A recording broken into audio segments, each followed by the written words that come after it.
ഈശോയിൽ സ്നേഹമുള്ളവരെ, വളരെ രസകരമായ ഒരു കാര്യം സ്നേഹത്തോടുകൂടി ധ്യാനിക്കാം എന്ന് വിചാരിക്കുകയാണ്. ഈ അച്ഛൻ പലപ്പോഴും കർത്താവിന് മുമ്പിൽ പ്രാർത്ഥിക്കാനിരിക്കുമ്പോൾ ഉറങ്ങിപ്പോയിട്ടുണ്ട്. അച്ഛൻ മാത്രമല്ല, പലരും ഉറങ്ങിപ്പോയിട്ടുണ്ട്. ആരാധനയ്ക്ക് കർത്താവിന് മുമ്പിൽ ഇരിക്കുമ്പോഴും അതുപോലെ തന്നെ ആത്മീയ പ്രഭാഷണങ്ങൾക്കിരിക്കുമ്പോഴും അതുപോലെ പള്ളിയിൽ വന്നിരിക്കുമ്പോഴൊക്കെ ഉറങ്ങുന്നവരെ ഞാൻ കണ്ടിട്ടുണ്ട്. തമ്പുരാന്റെ മുമ്പിൽ വന്നിരിക്കുമ്പോൾ എന്തുകൊണ്ടാണ് ഉറങ്ങിപ്പോകുന്നത് എന്ന് പലപ്പോഴും ചിന്തിച്ചിട്ടുണ്ട്. ചിലപ്പോൾ നമ്മൾക്ക് ഇങ്ങനെ ചിന്തിക്കാം, അത് രോഗിയാണ്, അതുകൊണ്ട് മരുന്നൊക്കെ കഴിക്കുന്നുണ്ട്, അതുകൊണ്ട് ക്ഷീണം കൊണ്ട് ഉറങ്ങിപ്പോകുന്നതാണ്. ഇപ്പോൾ രാത്രി മുഴുവൻ മറ്റ് ഇതര ജോലികളിലാവാം, പഠന മേഖലകളിലാവാം, അതുകൊണ്ട് ഉറങ്ങിപ്പോകുന്നതാവാം. പക്ഷെ ഇതൊന്നും കുഴപ്പമില്ലാത്ത ശാന്തമായി ആവശ്യത്തിന് ഉറങ്ങുന്ന വ്യക്തികളും തമ്പുരാന്റെ മുമ്പിൽ വന്ന് ഇരിക്കുമ്പോൾ ഉറങ്ങിപ്പോകുന്നത് കണ്ടിട്ടുണ്ട്. അതുകൊണ്ട് ഈ ഉറക്കത്തിന്റെ ദൈവശാസ്ത്രം എന്താണ് എന്ന് അച്ഛൻ എങ്ങനെ ഇരുന്ന് ചിന്തിച്ചു.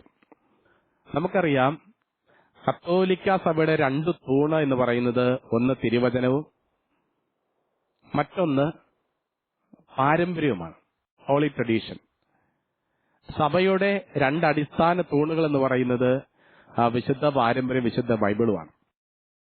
ഞാനിങ്ങനെ ചിന്തിച്ചപ്പോ ഈ ഉറക്കത്തിനും ഒരു വിശുദ്ധ പാരമ്പര്യം ഉണ്ടെന്ന് എനിക്ക് മനസ്സിലായി. ഈ ആത്മീയ മേഖലയിലുള്ള ഉറക്കം ആരംഭിക്കുന്നത് അച്ഛൻ പഠിച്ചു വന്നപ്പോൾ കാണുന്നത് ഗെത്സമേൻ തോട്ടത്തിലാണ്. ഗെത്സമേൻ തോട്ടത്തിൽ പത്രോസും പരിവാരങ്ങളും ഉറങ്ങുന്നു. അവരിലാണല്ലോ സഭ കെട്ടിപ്പടുത്തിരിക്കുന്നത്. ശേഷം ആ ഉറക്കത്തിന്റെ പാരമ്പര്യം ഇങ്ങനെ നീണ്ടുപോരുന്നതാണെന്നാണ് എനിക്ക് തോന്നിയിട്ടുള്ളത്. അതുകൊണ്ട് ഈ അച്ഛനിരുന്ന് ഈ പത്രോസ്ലീഹയുടെ ഉറക്കത്തെക്കുറിച്ച് ധ്യാനിക്കാൻ ഇടവന്നു.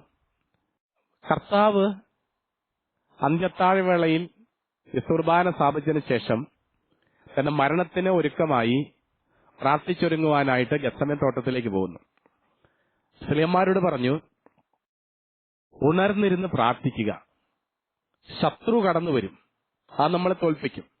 അതുകൊണ്ട് ശത്രുവിനെ തോൽപ്പിക്കാൻ കരുത്ത് കിട്ടത്തക്ക രീതിയിൽ 1 മണിക്കൂറെങ്കിലും ഉണർന്നിരുന്ന് എന്നോടുകൂടി പ്രാർത്ഥിക്കുക എന്ന് പറഞ്ഞിട്ട് ക്രിസ്തു തനിച്ച് വചനം പറയുന്ന ഒരു കല്ലേറ് ദൂരം മാറി മുട്ടുമേൽ വീണു പ്രാർത്ഥിച്ചു എന്ന് പറയുക. ആ പ്രാർത്ഥനാ സമയം മുഴുവൻ അവൻ മുട്ടുമേൽ നിന്നാ പ്രാർത്ഥിച്ചതെന്ന് കൃത്യമായി വചനം സാക്ഷിക്കുന്നുണ്ട്. പക്ഷെ ഇവിടെ എന്ത് പറ്റി? പത്രോസും പരിവാരങ്ങളും ഉറങ്ങിപ്പോയി. അങ്ങനെ ഉറങ്ങാൻ സാധ്യതയുണ്ടോ? ഞാനിങ്ങനെ ചിന്തിച്ചു, നമ്മുടെ പള്ളിമേടയിൽ അല്ലെങ്കിൽ ഭവനത്തിൽ രാത്രിയിൽ സായുധരായ 2 കൊള്ളക്കാർ കടന്നുവന്ന് നമ്മൾ ആക്രമിക്കുമെന്ന് പോലീസോ ഇന്റലിജൻസോ നമുക്ക് മുന്നറിയിപ്പ് നൽകിയാൽ ആ രാത്രി നമുക്ക് കിടന്നുറങ്ങാൻ പറ്റില്ല. നമ്മൾ ഉറങ്ങില്ല.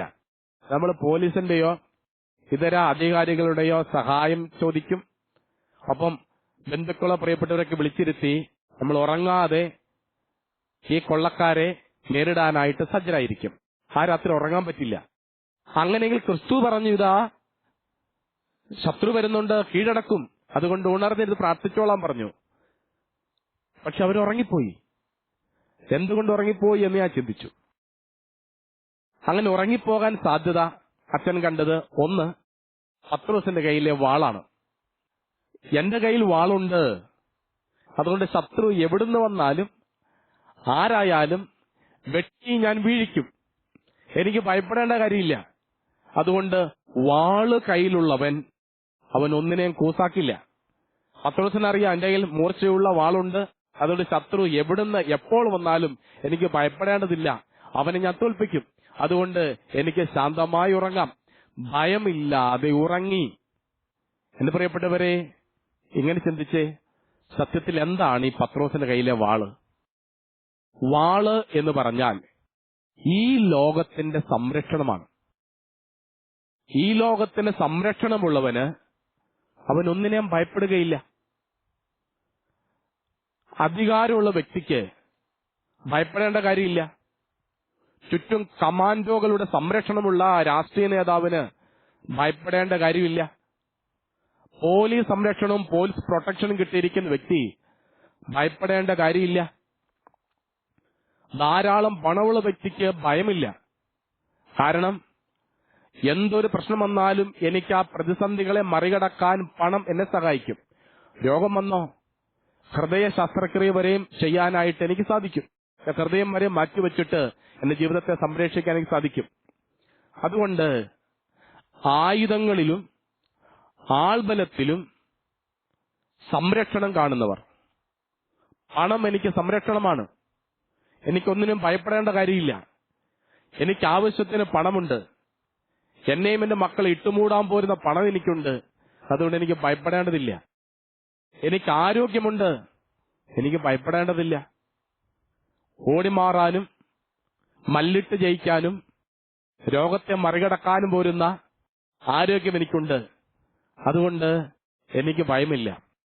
പ്രിയപ്പെട്ടവരെ, സത്യത്തിൽ വാള് എന്ന് പറയുന്നത് ഈ ലോകത്തിന്റെ സംരക്ഷണമാണ്.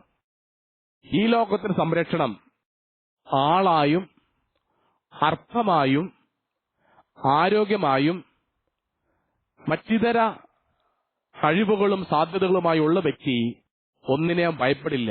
അവൻ അഹങ്കാരിയായി മാറും.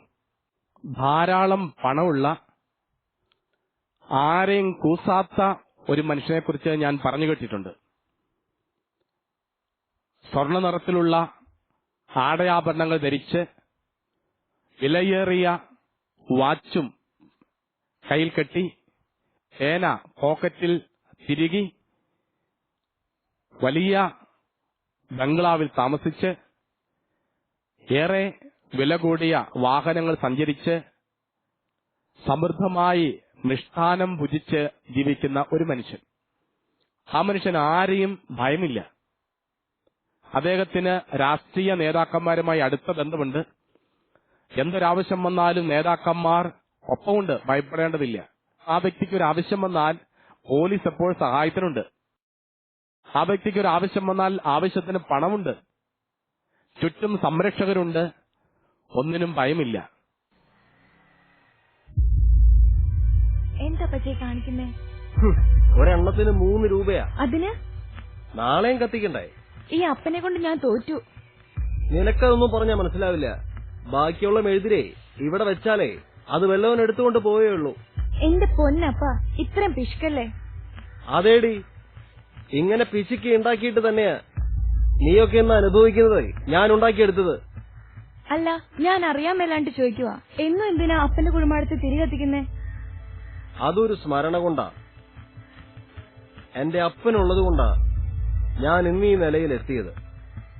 അപ്പൻ ഉണ്ണാതെയും ഉറങ്ങാതെയും ഉണ്ടാക്കിയതാ. ഓരോരോ തന്തമാര് കുടിച്ചു കൂത്താടി മുതല് നശിപ്പിച്ചപ്പോ എന്റെ അപ്പൻ അതൊക്കെ സുരുകൂട്ടി വെച്ചു. ആ സ്മരണ അതാ എന്നും ഇവിടെ വരാൻ എന്നെ പ്രേരിപ്പിക്കുന്നത്.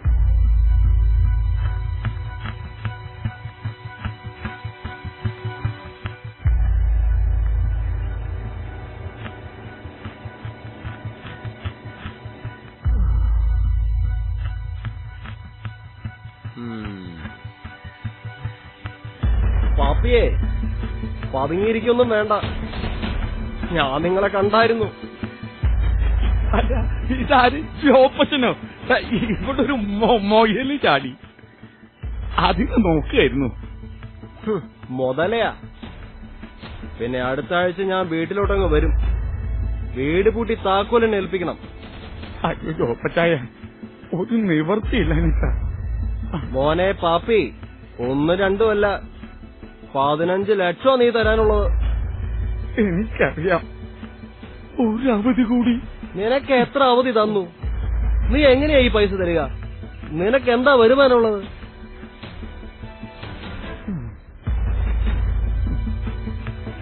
അതുകൊണ്ട് ഇനിയൊരു അവധിയില്ല. പറഞ്ഞതുപോലെ അടുത്ത ആഴ്ച. എന്റെ ഭാര്യ മക്കളും ഞങ്ങൾ എവിടെ പോകും? അതൊന്നും എന്നെ ബാധിക്കുന്ന വിഷയമല്ല. നീ ചെല്ല്.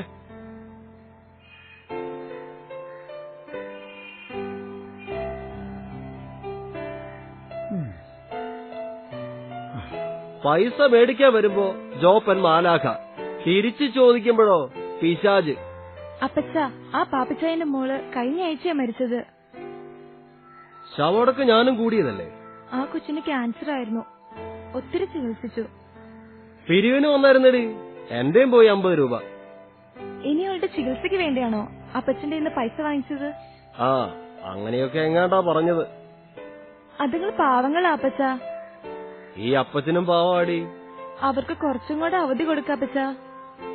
എന്റെ മോള് കൂടുതൽ കാര്യങ്ങളൊന്നും അന്വേഷിക്കണ്ട. അതെങ്ങനെയാ ചെയ്യേണ്ടെന്നൊക്കെ എനിക്കറിയാം. ഇങ്ങനെ പല അയ്യോ പാവങ്ങളും കണ്ടിട്ട് തന്നെയാ ഈ ബിസിനസ് ഇത്രയും വളർന്നത്. അപ്പച്ച വാ, പള്ളിയിൽ കയറിയിട്ട് പോവാ. നീ അങ്ങ് പോയാ മതി, എനിക്ക് വേറെ തൊഴിലുണ്ട്. എല്ലാ ദിവസവും സിമിത്തേരി പോ, പക്ഷെ പള്ളി മാത്രം പോകത്തില്ല. അത് സ്മരണം ഉണ്ടാന്ന് പറഞ്ഞില്ലേ? എടീ, നമുക്ക് പണം ഉണ്ടെങ്കിലേ ഒരു പള്ളിയും പട്ടക്കാരന്റെ ആവശ്യമില്ല. അപ്പച്ച, ഇങ്ങനെയൊന്നും പറയല്ലേ. പണത്തിന് മീതെ പരുന്തും പറക്കില്ല എന്ന് നീ കേട്ടിട്ടില്ലേ? പണമാടി എല്ലാത്തിന്റെ അടിസ്ഥാനം. നീ ഇങ്ങനെ ഉടുത്തൊരുങ്ങി നടക്കുന്നുണ്ടല്ലോ, അത് പണമുള്ളത് കൊണ്ട് തന്നെയാ. അപ്പച്ചനോട് തർക്കിക്കാൻ ഞാനില്ല. ഞാൻ എന്തായാലും പള്ളി കയറിയിട്ട് വരാം.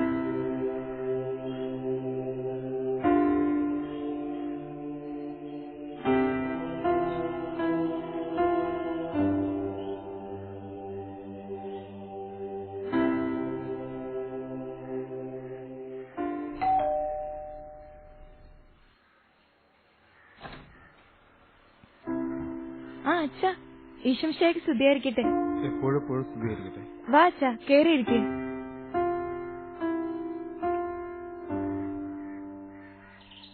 അപ്പച്ചൻ എന്തിയ മോളെ? അകത്തുണ്ട്. അപ്പച്ചാ. അമ്മച്ചി എവിടെ പോയി? കുറവിലങ്ങാട് അമ്മച്ചിയുടെ വീട്ടിൽ പോയതാ. ഇരിക്കടോ മോളെ, ചായ. അവളവളുടെ വീട്ടിൽ പോയതാ. സോന പറഞ്ഞായിരുന്നു. അച്ചോ, പ്രത്യേകിച്ച് എന്തെങ്കിലും? പാപ്പിച്ചാന്റെ കൂടെ ഞാൻ വന്നപ്പോഴേ കാര്യങ്ങളേറെക്കുറെ ജോപ്പച്ചൻ ചേട്ടൻ മനസ്സിലായി കാണുമല്ലോ. ഓ, പാപ്പിച്ചായൻ എന്റെ സുഹൃത്താണേ. പിന്നെ ഞങ്ങള് തമ്മില് ചില ഇടപാടുകളൊക്കെയുണ്ട്, അല്ലേ പാപ്പിച്ചായോ? ഓ, അതിനെക്കുറിച്ച് പറയാൻ കൂടിയാ ഞാൻ വന്നത്. അത് ഞങ്ങൾ പറഞ്ഞു കഴിഞ്ഞതാ, അല്ലേ പാപ്പിച്ചായ? ചേട്ടനൊരു കാര്യം മനസ്സിലാക്കണം. ഈ പാപ്പിച്ചായന്റെ അവസ്ഥ ആർക്കും വരാവുന്നേ ഉള്ളൂ. എന്നാ എനിക്ക് വരത്തില്ല.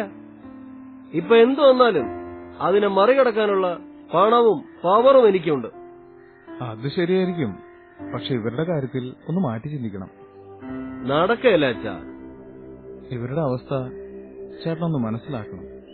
കൊച്ചിന്റെ ചികിത്സയ്ക്ക് വേണ്ടി വാങ്ങിയ പൈസയാണെന്ന് അറിയാലോ. അച്ഛാ, ഞാനിവിടെ ധർമ്മസ്ഥാപനമൊന്നും നടത്തുന്നില്ല. അത് നടത്തുമ്പോഴേ ഞാൻ അച്ഛനോട് പറയാം. ജോപ്പച്ചൻ ചേട്ടാ, ഈ കാര്യത്തിൽ അല്പം വിട്ടുവീഴ്ച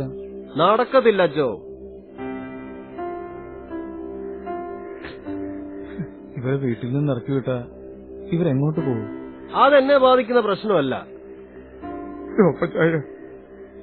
ഞാൻ കാല് പിടിക്കാം. ഒരാഴ്ച സമയമുണ്ട്. അതിനു മുമ്പ് പൈസ തരാൻ നോക്ക്. ചേട്ടാ അവര് തരും. അച്ഛന് വേറൊന്നും സംസാരിക്കാനില്ലെങ്കിൽ ചേട്ടാ, ചേട്ടന്റെ ഈ ധാർഷ്ട്യം ഉണ്ടല്ലോ, ഈ പണക്കാരനാണെന്നുള്ള ധാർഷ്ട്യം, അത് ചേട്ടനെ കൈവിടുന്ന ഒരു ദിവസം വരും. ഒന്നും ഉണ്ടാകത്തില്ല അച്ചോ. പിന്നെ ഫിലോസഫി പറയാൻ എല്ലാവരെയും കൊണ്ടും പറ്റും. ജീവിതത്തിൽ പണം ഒന്നുമല്ലാതാകുന്ന സമയം വരും. പണത്തിന് വെറും പേപ്പറിന്റെ വില പോലും ഇല്ലാത്ത സമയം. ഹിക്കില് കയ്യിലില്ലെങ്കിലേ ഇങ്ങനെയൊക്കെ തോന്നും. പണം ഒന്നുമല്ല ചേട്ടാ എല്ലാത്തിന്റെ അടിസ്ഥാനം. അച്ഛന് വേറെ എന്തെങ്കിലും സംസാരിക്കാനുണ്ടോ? പാപ്പിച്ചേന്റെ കാര്യത്തിൽ അല്പം വിട്ടുവീഴ്ച വേണം. എടാ പാപ്പി, തന്നോട് ഞാൻ അവസാനമായിട്ട് പറയാ, മുതലും പലിശയും ചേർത്ത് 15 ലക്ഷം ഇന്നേക്ക് 7-ാം നാൾ എന്റെ കയ്യിലെത്തണം. ഇല്ലെങ്കിലേ അടുത്ത ദിവസം ഞാനും എന്റെ പിള്ളേരങ്ങ് വരും. കേട്ടോ അച്ചോ, ആ വീടേ കുറെ കാലായി ഞാൻ നോട്ടോട്ട് വെച്ചിരിക്കായിരുന്നു. താനൊരു മനുഷ്യനാണോടോ? അല്ലെന്നേ, അന്ന് അച്ഛൻ ഇറങ്ങല്ലേ. അച്ഛാ ചായ. വേണ്ട മോളെ, മനസ്സും വയറും എല്ലാം നിറഞ്ഞു.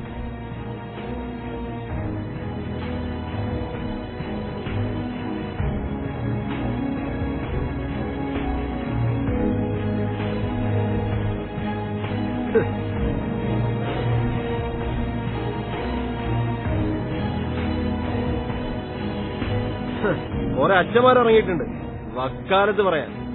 എന്നാ അച്ഛന്മാരെന്റെ പൈസ തരട്ടെ. എന്തായാലും മോശമായി പോയി അപ്പച്ച. അതെ, നീ കൂടുതൽ കാര്യങ്ങളൊന്നും അന്വേഷിക്കണ്ട. അച്ഛൻ എന്ത് വിചാരിച്ചിട്ടുണ്ടാവും? പിന്നെ അച്ഛനല്ലേ ഇവിടുത്തെ കാര്യങ്ങൾ നടത്തണേ. ഈ പണവും പവറും ഉള്ളിടത്തോളം കാലം എന്നെ തോപ്പിക്കാൻ ആരും വളർന്നിട്ടില്ല. അപ്പച്ച ഒരു അവധിയും കൂടെ കൊടുക്ക അവർക്ക്. നീ ഒന്ന് പോ. അയ്യോ, എന്താ അപ്പച്ച? ഒന്നുമില്ല, ഗ്യാസിന്റെ. നീ പോയി കുറച്ച് ചൂടുകൾ എടുത്തുണ്ടോ?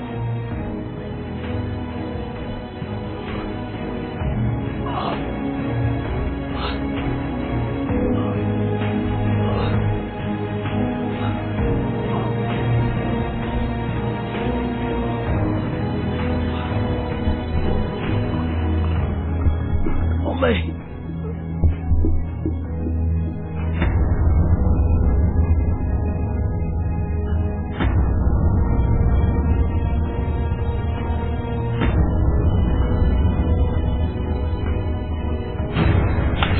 അപ്പച്ച കണ്ണ് തുറക്ക അപ്പച്ച. അപ്പച്ച, അപ്പച്ച എന്നെ നോക്ക് അപ്പച്ച. അപ്പച്ച. ഒരുവൻ ലോകം മുഴുവൻ നേടിയാലും തന്റെ ആത്മാവിനെ നഷ്ടപ്പെടുത്തിയാൽ അവൻ എന്തു പ്രയോജനം?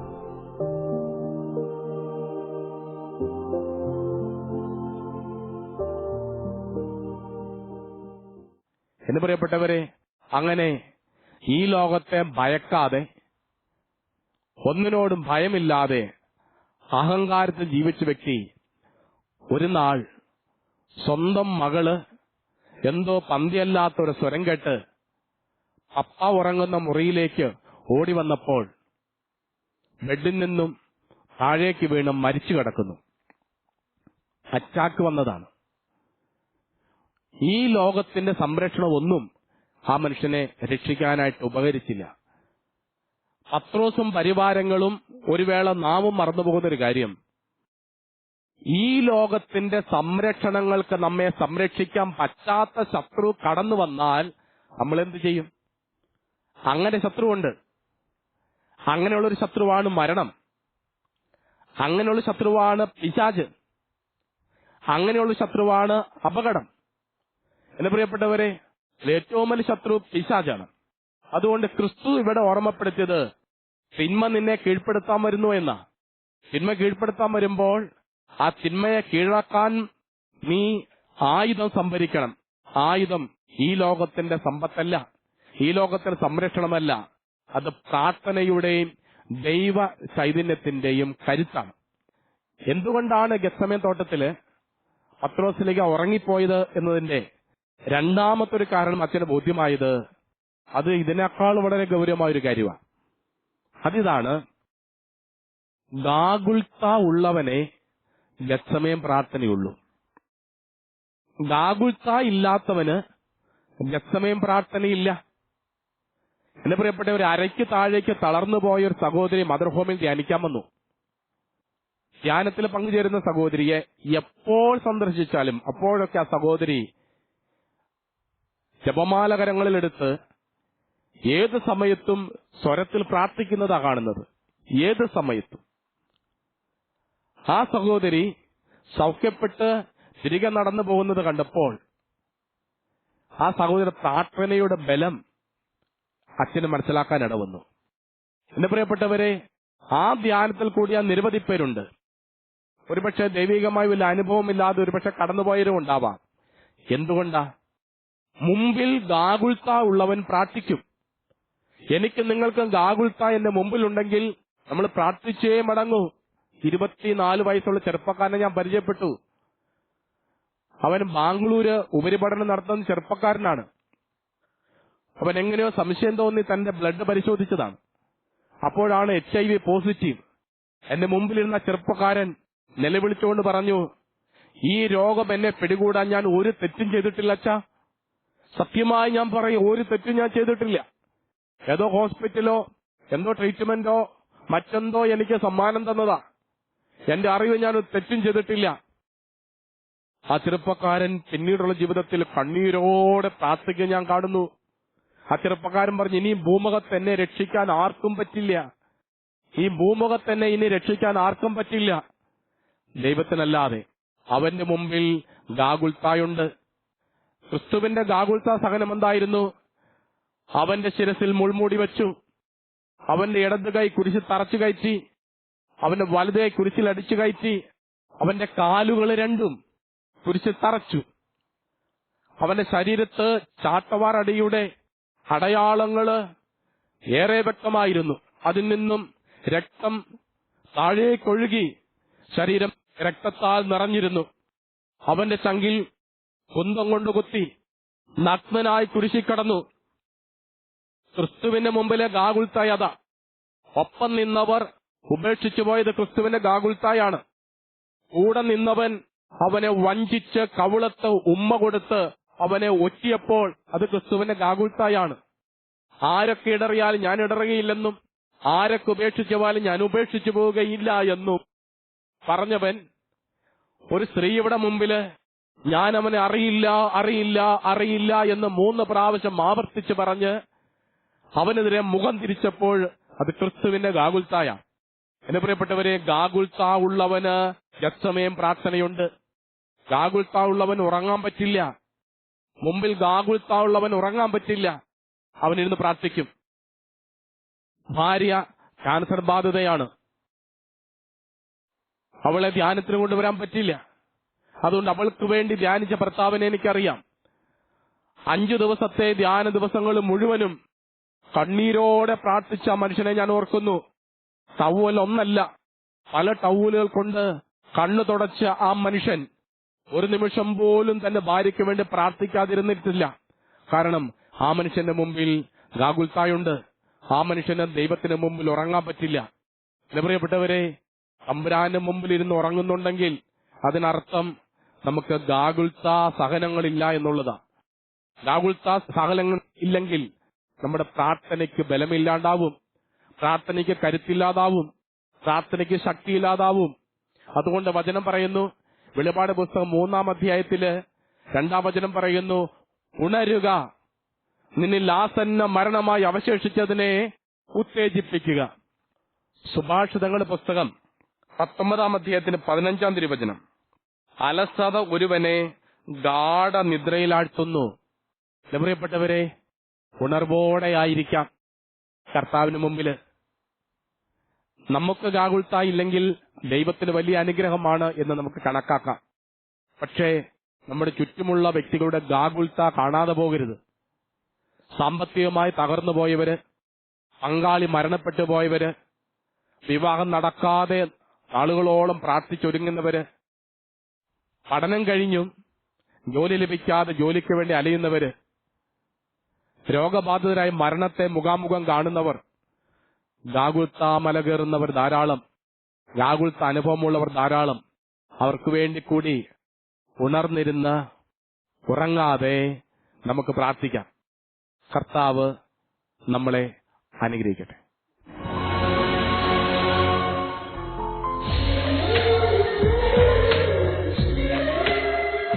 കേരള സഭയ്ക്ക് മരിയ ഭക്തിയുടെ ഒരു പുതിയ പ്രാർത്ഥനാ ശൈലിയാണ് പൗർണമി പ്രാർത്ഥന.